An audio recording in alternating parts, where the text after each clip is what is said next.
Fala galera, esperando o Gustavinho entrar aí.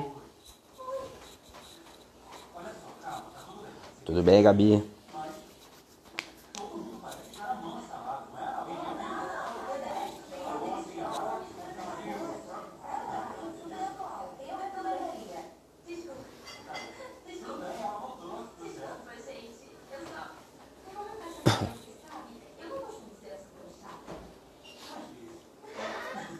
Bom, a gente vai conversar com o Gustavinho, atleta de vôlei de praia. Uma história super bacana. Ele que é da antiga escola aí do vôlei de praia.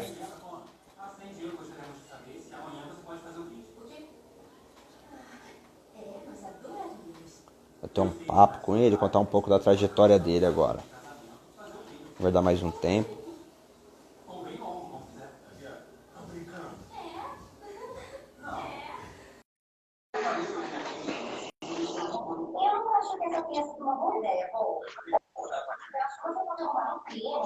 Fala, Gugu. E aí, Vitão? Tá me ouvindo bem? Graças a Deus. E aí, como é que tá? Tudo tranquilo. Bom,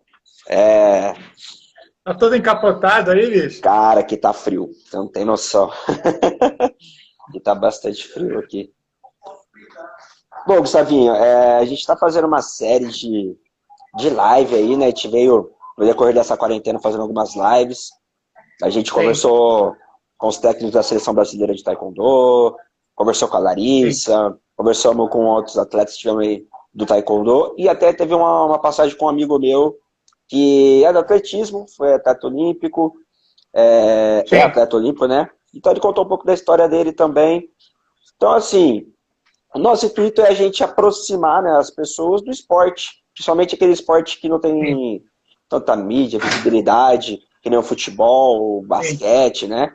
E assim, como a gente Uhum. já trabalha com vôlei de praia, taekwondo, eu acho que é legal a gente contar um pouco da nossa história, né? Que tá próximo de todo mundo, né? Sim, Então, sim.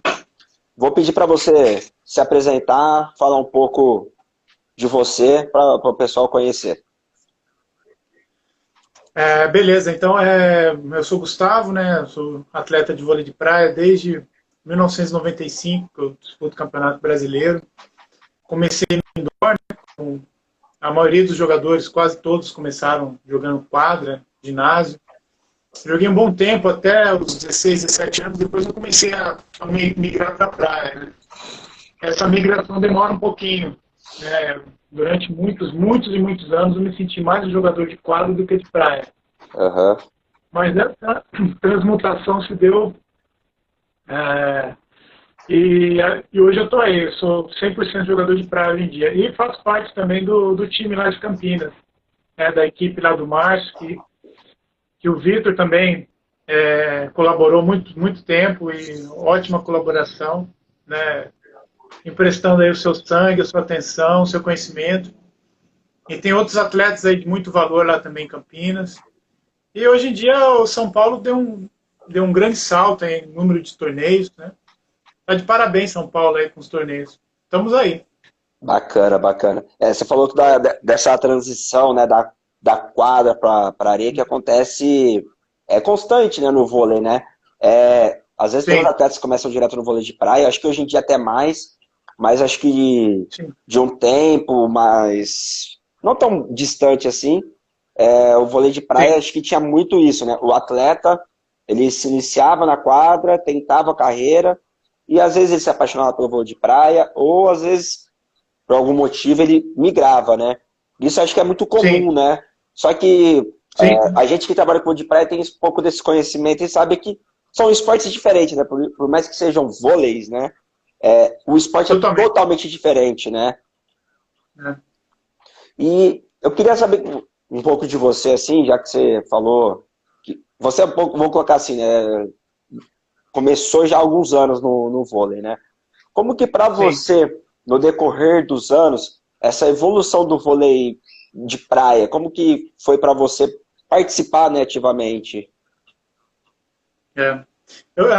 O vôlei de praia ele mudou muito no aspecto físico quando a quadra diminuiu, né? A Uhum. quadra era 9 por 9, se eu não me engano, em 2002, se eu não me engano, a quadra diminuiu muito. E aí, até atletas que estavam parando de jogar, não estavam tendo resultado, passaram a ter, né? Eu acho que foi para colocar os atletas europeus que não tinham muito domínio dentro do esporte, né, os atletas altos, né? Aham. E com muito fundamento, mas não conseguiam jogar, os atletas muito altos. O próprio Fábio Luiz estava fora, né? E quando diminuiu a quadra, ele voltou e foi atleta olímpico, né? E Aham. fez um bom papel na Olimpíada. Ele passou a ser um outro esporte, né? Envolvendo mais força, mais físico, mais força e até mais fundamentos, né? E hoje em dia a gente vê um destaque muito grande dos atletas europeus, da Rússia, da Noruega, né? Uhum. E eu acho que essa mudança, também houve uma mudança importante no cenário mundial. A Federação Internacional começou a dominar cada vez mais o cenário mundial, Aham. e em detrimento, infelizmente, dos circuitos nacionais, tanto aqui no Brasil como nos Estados Unidos, da AVP, né? Aham. O que aconteceu? A AVP era o campeonato de mais alto nível que havia, muito acima da 5B. Aí a 5B era um campeonato minúsculo, pequeno. Certo. A partir do momento que a 5B foi se desenvolvendo, foi ganhando musculatura, né? Os campeonatos nacionais, tanto a AVP como o circuito brasileiro, foram perdendo força, foram diminuindo, né? E os atletas que são os atletas que são os mais importantes, são os atletas olímpicos, passaram a se dedicar mais ao circuito internacional. Aham. Isso aí foi uma mudança importante, uma mudança muito importante. Hoje em dia está nessa mesma batida. Entendi. Acho que tem alguns esportes, né? Acho que, por exemplo, que eu trabalho próximo ao Taekwondo, o vôlei de praia. Eu acho que os atletas que começam a despontar para a Olimpíada, campeonatos mundiais, eles começam a focar nos circuitos internacionais, né? Eu acho que Sim, pelo sistema, acho que de ranqueamento, da pontuação, de você se manter sempre lá em cima, né? sim, Eu acho que uma coisa também, acho que é a questão financeira, né?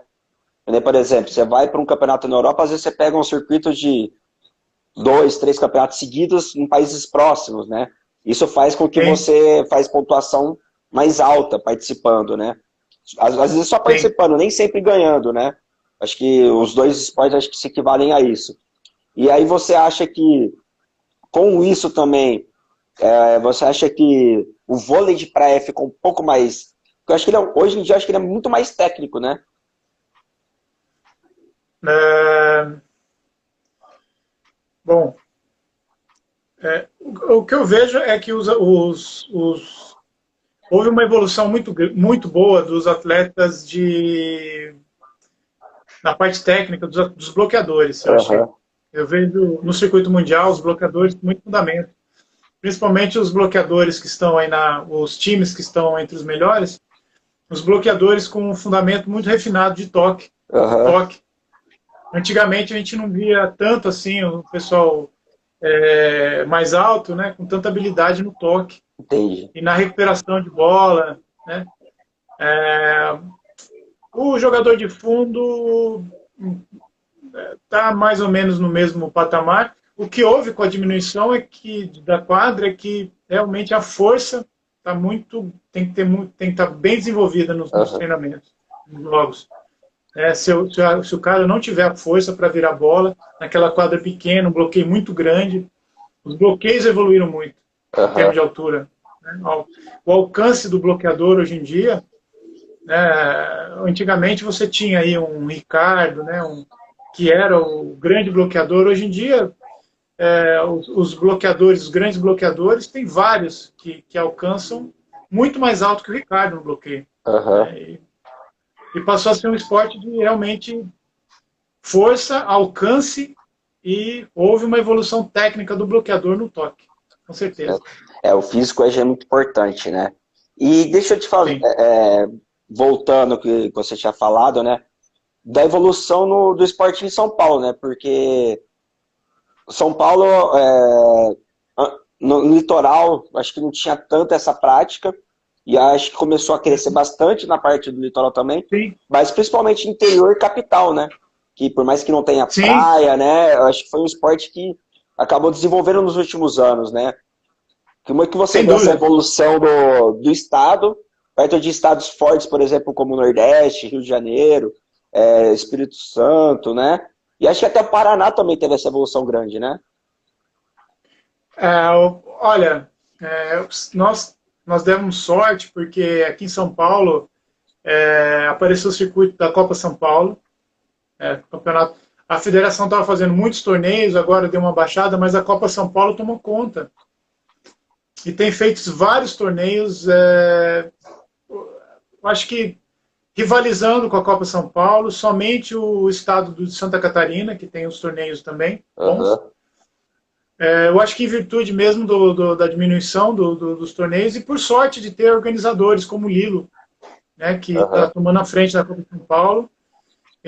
O Rodrigão também está apoiando, muito importante. E também o apoio dos jogadores, né? Os jogadores estão com sempre muita gente jogando em São Paulo. É o local que mais tem torneio. Além da Copa São Paulo, tem outros torneios também. E dá para o atleta se manter jogando ao longo do ano todo. Muitos aham. torneios. Se o atleta quiser jogar em São Paulo e Santa Catarina, ele joga o ano todo. Né? Quiser se manter jogando. Agora, se ele quiser mesmo pegar um nível mais alto, ele tem que jogar o Campeonato Brasileiro. Para ele Aham. se balizar mesmo no nível mais alto. O problema do Campeonato Brasileiro é que a gente está falando do ranqueamento, né? Que no vôlei, para você chegar a algumas etapas, algumas qualificatórias do vôlei, você tem que ter uma certa pontuação, né?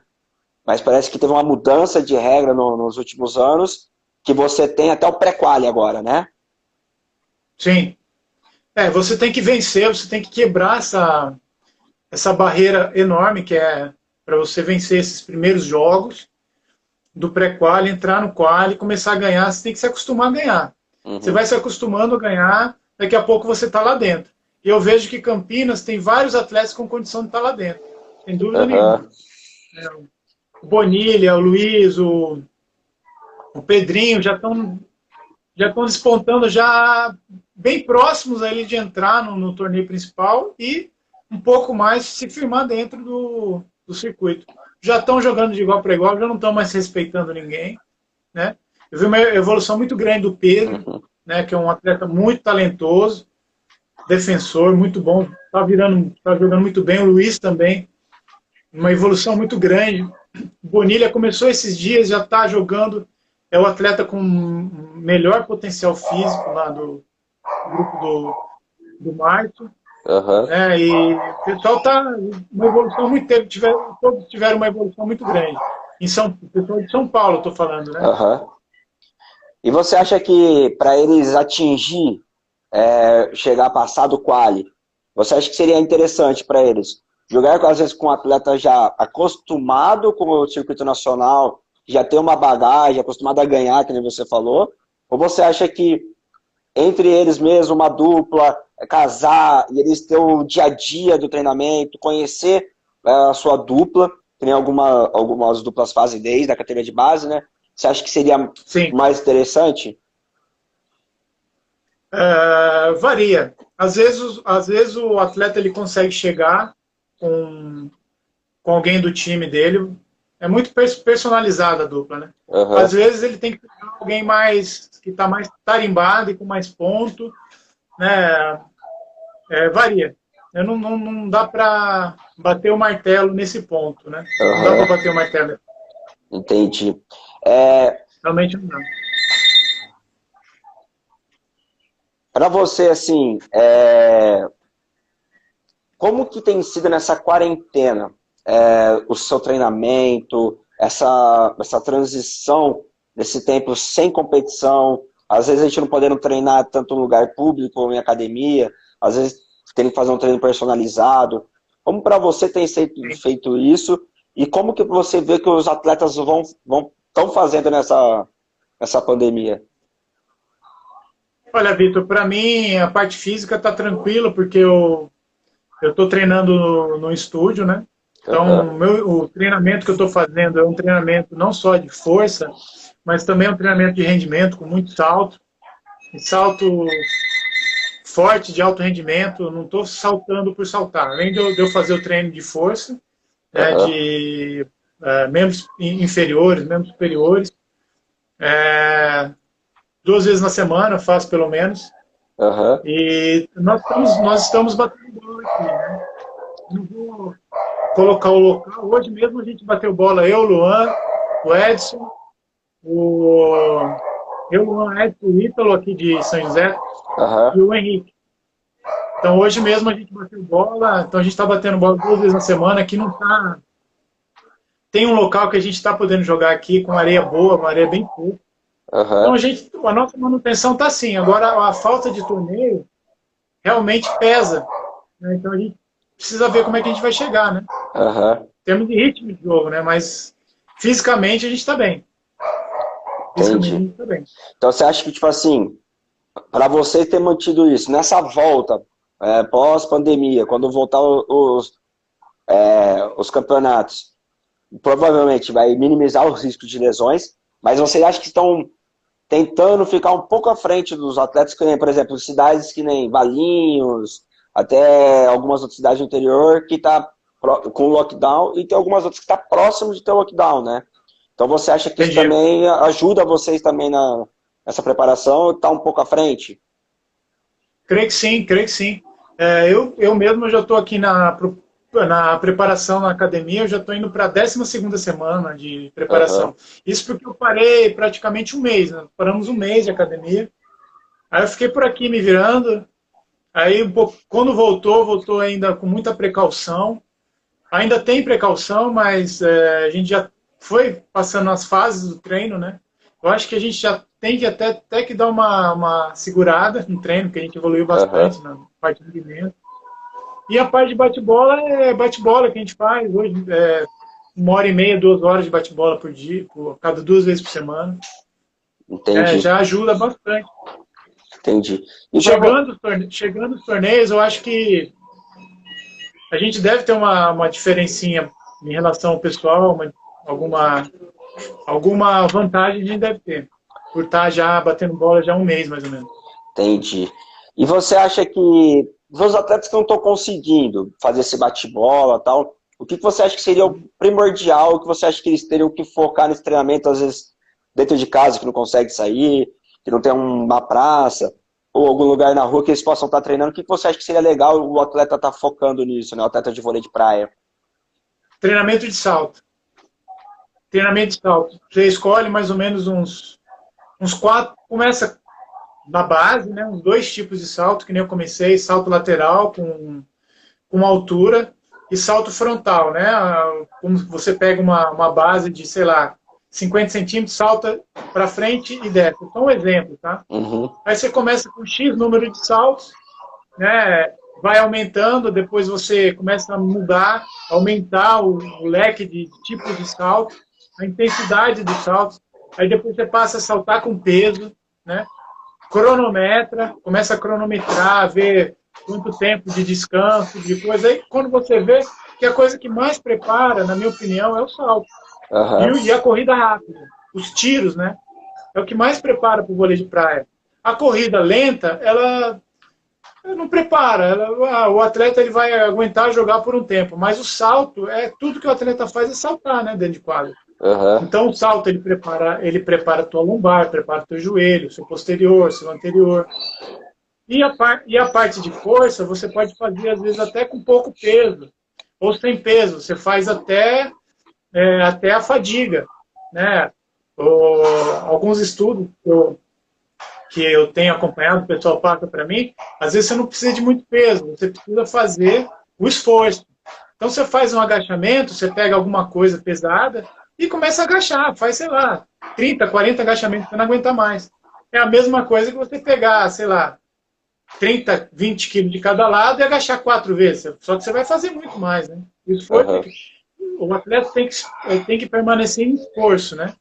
E fazer já essa base. Porque de repente volta, sei lá, vai anunciar daqui a um mês volta, né? Que a pandemia já está em decréscimo, né? Uhum. Daqui a pouco, vai voltar daqui a um mês. Aí o atleta já tá com a base pronta, né? Entendi. E você acha assim, para um atleta de vôlei de praia, para ele iniciar no esporte, você acha que o pai vai colocar uma criança ou um adolescente? Você acha que qual que seria a idade ideal para ele estar começando no vôlei? Ideal? Eu acho que, na verdade, não tem. O atleta, no começo, ele pode escolher vários esportes, né? Normalmente, Aham, assim, eu quero jogar futebol de salão. Aí a gente vê muitos casos, né, de atleta que jogava basquete, foi pro vôlei, migrou, né? O aham, importante é onde ele para, né? De repente, ele parou no vôlei de praia. O momento que ele parou no vôlei de praia não é esse esporte, é o momento certo. Então, não tem idade certa, tem o momento certo. aham, Então, esse momento pode ser aos 10 anos, pode ser aos 12, aos 13, aos 14, né? Tem muitos atletas que começam com 13 anos. Eu acho que 13 anos é uma idade legal. Ele já passou por alguns esportes, já fez atletismo às vezes, já fez handball, taekwondo. Ou então sai do vôlei, vai para o taekwondo, também é legal. aham. Tem alguns esportes que geralmente, por exemplo, chega já com 18 anos, o atleta tá velho, né? Ele, por Sim, exemplo, uma ginástica, por exemplo. Eu ouço muito que, assim, no decorrer dos anos, é, os atletas começaram a ficar muito precoces na ginástica. Então hoje você vê um atleta de 17 anos, 18 anos, já tipo, pensando em aposentadoria, né? sim, sim. No vôlei, você acha que, tipo assim, esse começo, vamos colocar, não que seja tardio para o vôlei, mas esse começo tardio para alguns esportes, no vôlei às vezes pode ser melhor aproveitado, né? Por causa da maturidade, acho que talvez física, talvez seria isso? Sim, sim. O vôlei de praia é um esporte que tem uma longevidade um pouco maior que o vôlei de quadra, Aham, pelo que eu tenho acompanhado, né? Tem atletas de vôlei de quadra que chegam a uma longevidade também. Mas é um esporte de muito mais impacto, o vôlei de aham, quadra, né? Embora alguns atletas do vôlei de praia também tenham parado mais cedo, né? Você citou o caso da ginástica olímpica. Realmente, o treinamento também da ginástica olímpica é muito massacrante, né? O treinamento de alto rendimento da ginástica olímpica é muito pesado. Eu soube de casos que o atleta ficava 6 horas treinando, 5 horas, é muito puxado. aham, O vôlei de praia já é um esporte mais individual. Isso aí que é interessante. Ele pode fazer uma rotina mais individualizada, embora o esporte de alto rendimento também é muito pesado. O cara que joga circuito mundial, ele viaja muito. O cara que joga Olimpíada, ele tem uma pressão muito grande, que é a pressão, o pessoal fala, é legal, tal. A pressão é um negócio que gera muita coisa ruim, quer dizer assim, muita, na linguagem fisiológica, muitos radicais livres, né? aham, Muita oxidação, muita pressão cerebral, aí gera inflamação, o cara tem que jogar, é patrocínio, sai de um torneio, vai jogar outro, né? Não dá tempo de se recuperar, lesão. Né?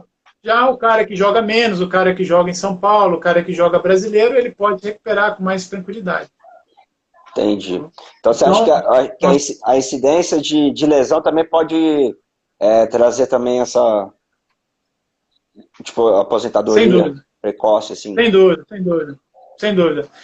Teve um atleta olímpico, o Heckermann, Uhum, foi campeão olímpico, inclusive. Ele sabia que ia ser a Olimpíada dele, ia ser a última. Ele parou de jogar, se eu não me engano, ele não tinha 30 anos. Eu aham, acho que o médico deu uma opção para ele: olha, você para de jogar, o seu ombro, você vai ter que fazer uma cirurgia para arrancar um pedaço da cabeça Dúmero. do ombro aqui, do ombro, sei lá, não.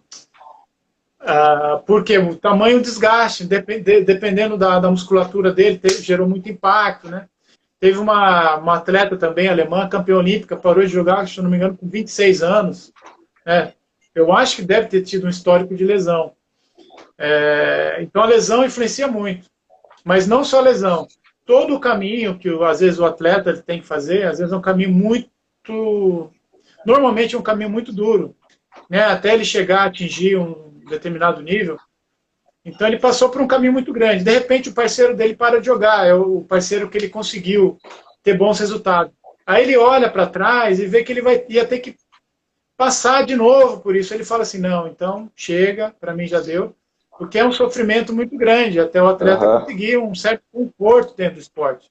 Não é um esporte que você tem um conforto rápido, financeiro, é para pouca gente. O vôlei de praia, assim, pelo que eu tenho visto, assim, ultimamente, ele tem a maior incidência de lesão é na região do ombro, né? Cotovelo, ombro, acho que é o maior número de lesões que tem.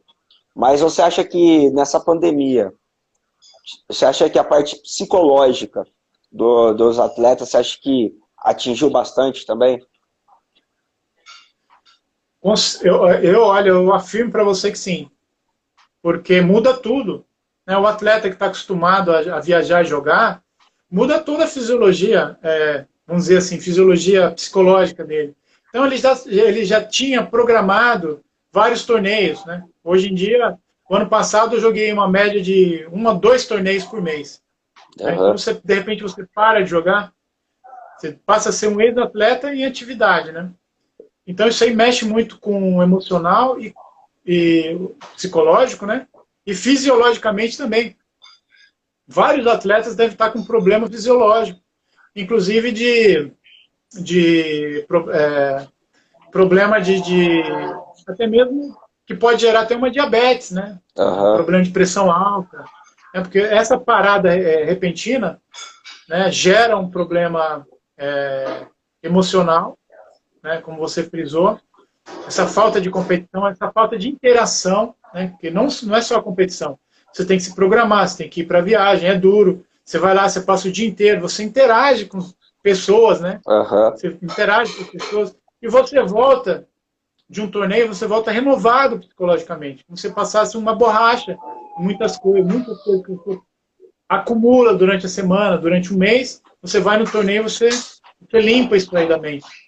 Então, realmente, deve estar gerando danos importantes psicológicos nos atletas. E o que você acha que seria importante para esses atletas que estão à beira de um colapso emocional, vamos colocar assim, seja perto de uma depressão, com falta de campeonato, de treinamento? O que você acha que seria interessante para os atletas para diminuir isso? Se eles não tiverem condição de fazer nenhum tipo de atividade física em conjunto com alguém, tentar pegar algum programa com alguém ou na internet, algum programa de treinamento e fazer pelo menos uma parte desse programa de treinamento para eles se organizarem. Que seja um programa de corrida, de salto, né, de ginástica na residência, algum tipo e de preferência de alto rendimento. Preferência um treinamento de alto rendimento. Pelo menos uma parte, né, uma parte dos problemas fisiológicos, né, síndrome metabólica, né, que pode atingir, pode ser minimizado, pelo menos, né? Pelo menos minimizado. O que mais que ele poderia fazer? Isso aí na parte física, né? Parte física. A parte mental, aí eu acho que é mais individual, né? Aí a pessoa tem que ver, a alimentação também é importante. A pessoa tem que, realmente, tendo menos competição, e o atleta, o atleta parado, né? Devido à pandemia, ele vai ter que reduzir um pouco, né, a alimentação dele, porque se ele continuar comendo em grande quantidade, também vai, na mesma quantidade que ele consumia, pode gerar um problema também, um estresse, né? Então, dependendo da idade do atleta, né? Se ele tiver 20 anos, vai ser menor esse problema fisiológico, né? Síndrome metabólica. Então pelo que você está me falando assim, acho que os atletas que geralmente vêm de uma equipe maior, que tem uma estrutura maior com profissionais, seja preparador, fisioterapeuta, nutricionista, psicólogo, nessa pandemia também acho que teria uma vantagem, né? Porque poderia estar sendo assistido por profissionais e estar orientando nesse caminho, né? Sem dúvida nenhuma, Vitor, sem dúvida nenhuma. Por exemplo, conhecendo mais, conhecendo você, conhecendo a Karina, conhecendo todos da equipe, né? Todos da equipe. Eu sei que o pessoal é muito positivo, né? Eu sempre que eu vou para Campinas, eu sinto que todo mundo passa muita coisa, carga positiva. Eu nunca fui para lá e vi alguém de cabeça baixa, passando algum tipo de energia negativa para as pessoas, né? Então, isso daí, vocês vão passar também pelo vídeo, né? Já que não pode ter tanta interação pessoal, vai, com certeza vai ser uma coisa boa que a pessoa vai ter durante o dia, essa interação, que seja semanal, já ajuda, mas se puder ser mais de uma vez por semana, melhor ainda. Bacana. Bom... O Adriano, né? O Adriano e o Thiago, né? O Adriano e o Thiago também fazem parte dessa equipe muito, muito importante. O trabalho deles. Gustavinho, vamos falar um pouco de você agora. Falar um pouco da sua carreira. Gustavinho já tem uma rodagem no vôlei de praia e tal. Sim. Então, fala um pouco das suas conquistas, do que você já atingiu no vôlei de praia, que eu acho que é legal o pessoal também ter uma motivação, né? Conhecer um pouco do Gustavinho, né? Sim. Eu consegui alguns torneios na posição, tipo assim, quinto lugar, né? A minha melhor colocação foi um quintos lugares, né? Sétimos lugares, nonos lugares. Entrei no ranking algumas vezes. Nível nacional, né? Isso, nacional. Nível internacional, eu joguei vários torneios também. Consegui alguns títulos nos torneios. Minha experiência internacional muito boa, muito prazerosa. Espero ainda jogar alguns torneios internacionais. Ultimamente tenho jogado, além do Campeonato Brasileiro, campeonatos em São Paulo. É claro que nem todos têm o mesmo nível, mas o ano passado eu joguei pelo menos uns 2 ou 3 torneios em São Paulo que foram uma intensidade que foi muito bom jogar. Muito prazer estar dentro da quadra, jogando esses torneios. Uhum. E de 2018 para cá, por incrível que pareça, eu dei uma acelerada nos campeonatos, nos treinamentos, né? Eu estava no nível, eu vi que antigamente eu ficava parado, eu tinha bate-bola aqui próximo, né, de casa. Agora eu não tenho mais, então comecei a ter que me deslocar mais, ter que me esforçar mais. Agora voltou a ter o bate-bola, então eu posso me preparar melhor por aqui também. Uhum. Mas eu vi a necessidade de me preparar e viajar para Campinas para me preparar e jogar. E de 2018, 2019, eu já comecei a conseguir um pouco mais de nível para jogar o brasileiro também. Esse ano me preparei um pouco melhor também para jogar o brasileiro. Que tá assim, um cara que está jogando o Qualify, ele pode entrar e conquistar um quinto lugar, pode conquistar um nono lugar, né? Então, hoje em dia eu acho que eu consegui atingir um nível mais ou menos que eu tinha um pouquinho antes de ter uma parada que eu dei. Uhum. Então, acho que os torneios que eu joguei melhor, no Nacional foi em quinto lugar, Internacional ganhei alguns títulos, e nível de São Paulo a gente está ali entre os 4, mais ou menos. Bacana. Eu geralmente nas lives aqui, eu pergunto para as pessoas assim, uma história marcante que aconteceu, seja tipo, um campeonato internacional, campeonato às vezes nacional, de uma história que aconteceu que te marcou, que tipo, você olha na sua história, você olha do esporte, e você fala assim, pô, valeu a pena. Você tem uma história assim também, que você fala, pô, marcou nessa viagem, no campeonato X. O que me marcou mais, assim, teve uma história muito grande. Eu vou lembrar só de uma que eu tive em 2016, que na véspera de viajar eu tive uma lesão, faltando assim 10 dias. Tive uma lesão, eu não estava tão bem assim fisicamente como eu estou hoje, 2016, estava um pouco fora de sintonia. Eu tinha um torneio muito importante para jogar em 10 dias depois, fora do Brasil. Uhum. Aí eu tive essa lesão e tive que tratar. Em uma semana eu tive que tratar, porque não tinha outro para levar. tinha que ser eu, já estava tudo certinho para ir, tudo.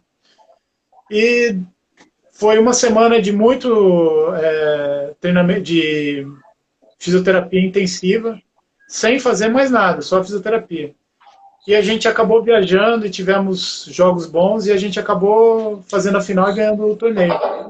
Que torneio que foi esse? Foi marcante, foi muito marcante. Foi um campeonato internacional na Itália. Eu joguei no sul da Itália, até esqueci o nome Bacana. da cidade que eu joguei. Mas foi. E outra coisa, todos esses torneios são muito. Quando a gente vê o clima, parece que o público, o atleta, quando ele está dentro de quadro, parece que ele sente o público. O pessoal fala, não, onde é que você gostou mais de jogar e tal? Onde o público está mais interagindo. Então parece que você sente o que o público está sentindo. Uhum. Né? Às vezes você joga, por isso que a gente fala, não, você joga o Campeonato Brasileiro, não é a mesma coisa, porque realmente o público, no Campeonato Brasileiro, um público parece que não tem o mesmo clima. Por exemplo, de um campeonato, numa AVP, no Campeonato da Europa, por exemplo. O pessoal parece que tá mais afim de estar ali, entendeu? Uhum. Então, campeonatos que eu joguei que tem um público, por exemplo, um campeonato muito legal que eu joguei foi o campeonato do Rei da Praia, lá de King of Thrones, né? O nome é um campeonato lá em Bauru também, que o pessoal faz tudo pro clima ficar legal. Então, o clima do torneio é importante. É um campeonato que nós jogamos em São Joaquim da Barra também, né, uma Copa São Paulo que a gente jogou, você vê que o público, você sentia o público, fora de série. Então, eu acho que o pessoal que faz os torneios, eles deveriam se preocupar mais com o público. Né? Entendi. Eu acho que isso aí tornaria cada torneio marcante para todos os atletas e eles iam querer participar mais dos torneios. Todos os atletas. Hoje em dia, a gente vê, a gente joga o Campeonato Brasileiro por causa do nível técnico, para ele se manter bem no nível técnico, mas realmente não tem ainda falta o calor do torneio, né? A organização. O público está lá, mas parece que está por estar, né? Poderia ser diferente, poderia ser melhor trabalhado isso aí. Entendi. Eu acho que a torcida... Valeu, Indião. Um abraço. A torcida influencia, então, nesse caso, né? E... O clima do torneio. eu acho que é importante, né? Importante. Eu acho que todos os esportes, né? Que eu estava conversando com... tomado as proporções, eu estava conversando com esse meu amigo russo, né? Ele contando, né? Não sei se você teve a oportunidade, caso quem não assistiu, eu acho super bacana ver a live dele, que ele fez com a gente, tem no Instagram aqui, tem no YouTube também. Ele contando, Gustavinho, que ele classificou para a Olimpíada, sendo a 7ª pessoa. Então, ele foi do revezamento, 4x400, e para você ter uma ideia, eram os 4 titulares e 3 reservas. Ele era o 3º. A possibilidade de ele competir na Olimpíada? Baixíssima. Aconteceu o quê? Um atleta machucou, o primeiro reserva machucou, o segundo reserva chegou para ele e falou assim, ó, eu quero que você vai lá e compete, porque você está melhor preparado que eu. Então, assim, outro mundo, né? Acho que acontecer isso, você tá numa Olimpíada, eu quero competir. Eu me preparei para aquilo a minha vida inteira, mas o cara falou assim, não, você tá melhor do que eu. E ele foi, competiu, e para você ter uma ideia, foi acho que, se eu não me engano, foi a primeira vez que o 4x400 do Brasil se classificou para uma final olímpica. O melhor resultado dos 4 brasileiros foi dele. Ele competindo com o campeão olímpico do melhor tempo. Então você imagina, tipo, você saiu do 7º, né? E aí ele contando pra mim que é diferente a Olimpíada, né? Mas na hora que ele entrou na arquibancada tremendo, o público, né? Foi na Olimpíada aqui no Brasil, né? A primeira Olimpíada dele. O público gritando, falando o nome deles e tal. É diferente, né? Acho que empurra. E acho que por exemplo, já que eu citei do atletismo, eu não sei se você acompanhou uma competição de atletismo, mas o público interage, né? E eu acho que isso empurra. né? Eu acho que isso leva o atleta a ter aquele êxtase, ter aquele algo a mais, às vezes, que precisa também, né? Sim, sim, sim, sim. Mandar um abraço aí pro Magal. Magal, já interage com você. Magal, esse cara aí é fora de série. Um dos É, maiores bloqueadores do circuito brasileiro.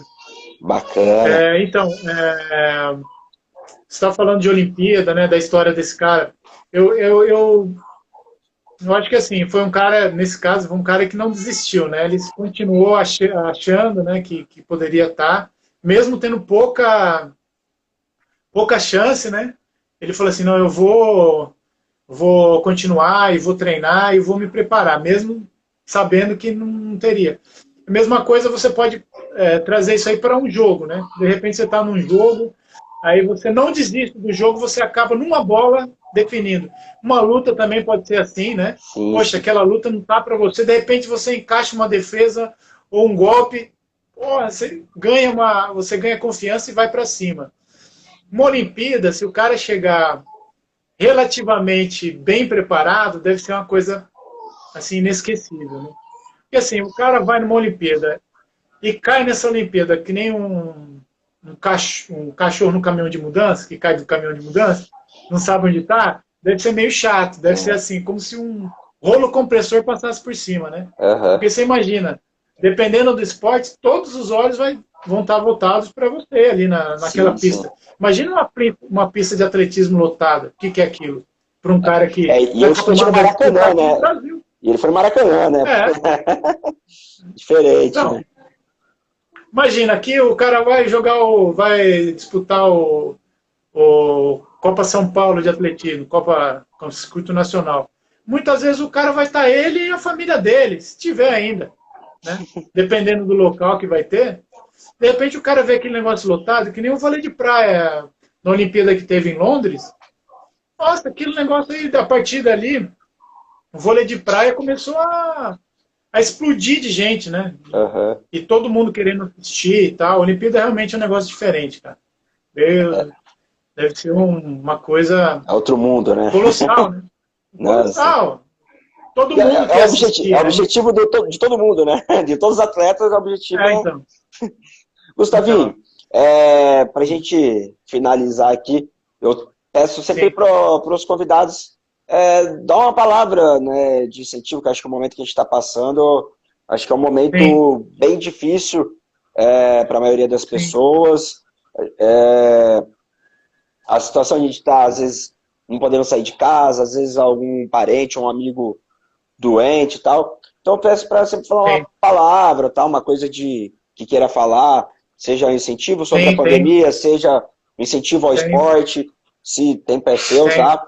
Então, fala o que você acha que deva falar. Solta a tem. voz, a experiência.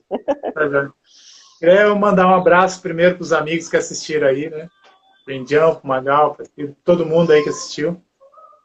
É, em relação à situação sanitária que a gente vive hoje, Covid, pessoal, vou passar uma mensagem de otimismo. Pessoal, não se guiar pela televisão, em hipótese nenhuma. Procure outro veículo, internet, né? Procure as informações corretas. Por exemplo, o Dr. Osmar Terra, ele passa números mais atuais. Ele não faz assim, não gera pânico nas pessoas. Tem muitas informações que a televisão passa que é para gerar pânico, para as pessoas ficarem em casa com medo. E não é hora de ter medo, é hora da pessoa tomar sol, fazer atividade física, tomar bastante sol, vitamina D, tá certo? Se preparar, tomar um própolizinho, né? Tem que dar o Vitamina própolis, D, né? pronto. Tomar uma vitamina D, importantíssimo. Se alimentar bem, não engordar para estar com um sistema imunológico bem legal. Né? Tem o protocolo de ivermectina também, que a pessoa tem que correr atrás isso aí para um tratamento, caso um parente ou alguém, ela própria, tenha um problema ivermectina para tentar conter, barrar isso aí, não tem nada científico, mas tem que ter, não vai ficar parado esperando o negócio chegar. E é isso, é passar a mensagem de otimismo. né? A pessoa, daqui a pouco, não, o negócio está decrescente, né? Está decrescente, daqui a pouco para, acaba. Eu espero que ninguém esteja com parente, ou parente sofrendo, ou parente internado, né? E procurar orientar as pessoas para se preparar o seu sistema imunológico. Logo isso aí vai passar mesmo, passou em todos os países. A curva do Brasil também não está sendo diferente, muito diferente de outros países. Tem um começo, meio e fim, está no final aqui no Brasil. É isso aí. Bom, queria E, agradecer. Vitor, parabéns, viu? Obrigado. É um ótimo entrevistador. Você é a Karina, viu? Então, Obrigado, obrigado. Parabéns. Bom, eu queria agradecer o Gustavinho por ter participado aí. Acho que todo mundo conheceu um pouco mais do Gustavinho. Queria agradecer todo mundo que participou, a CVP, que está aí também abrindo as portas para a gente. E é isso, né? Acho que é não ter pânico, manter o otimismo, procurar informações corretas, se cuidar, lógico, e cuidar daquelas pessoas que nós amamos. E, tipo, manter sempre a fé em Deus que logo, logo tá todo mundo aí se abraçando, jogando, treinando, hein? Então, obrigado, Gustavinho. Quem quiser, essa live vai estar no YouTube também, a partir de hoje, da tarde, mais à tarde. Também vai estar no YouTube, se você quiser também divulgar, a galera quiser assistir. Então, obrigado, Gustavinho. Até a próxima. Um abraço. Valeu, louco. Um abraço. Falou, louco. Valeu, Vitor. Valeu. Obrigado, viu?